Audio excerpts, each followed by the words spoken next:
All right, welcome to another edition of our equipment how-to here at BIM Fitness. So today we're going to go over the seated leg curl. Okay, the seated leg curl. I get some questions about this one because it's a little complicated as far as the many moving parts. So we're going to go over each piece so that way you know how to get in this thing and set yourself up for success. All right, so number one, we have a seat back here.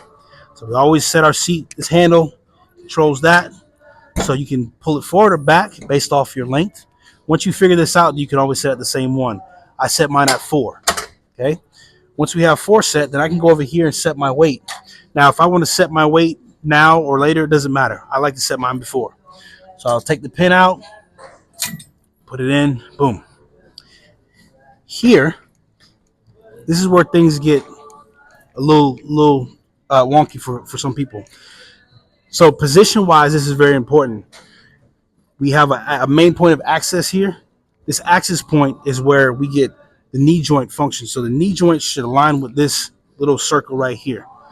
If we're lined up here, then we're going to get optimal function from this machine. Okay, so I got that lined up.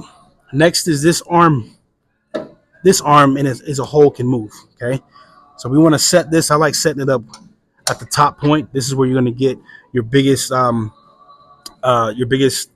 contraction point when you get ready to actually do the leg curl.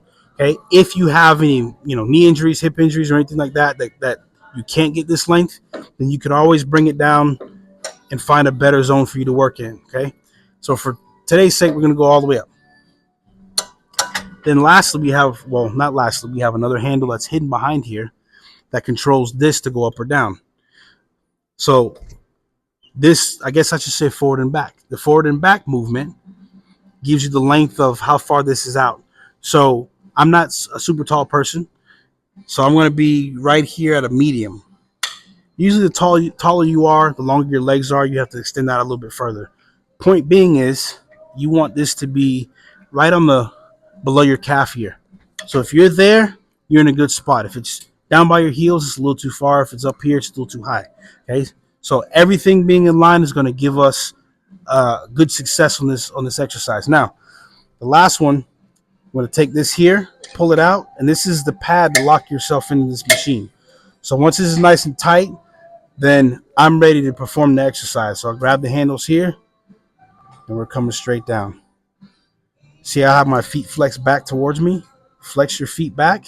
That's going to give you the extension you need in your hamstrings and your calves to get a good contraction as you come down. Now, you can point your toes. If you point your toes, you're going to get a little more of the lower hamstring right behind the knee. So it can be a little bit targeted specific. So kind of play with it, see what you like, okay? This is how that looks. This is how feet flex back, okay? So overall, we got hamstring curls. Make sure you're set up correctly. And then when you get ready to get out of here, you just pull this, pad comes up, you climb right out. And that's it. I hope you guys enjoyed. If you got any questions, feel free to ask me or any of the staff here at BIM Fitness, and we'll get you squared away. We'll see y'all on the next one.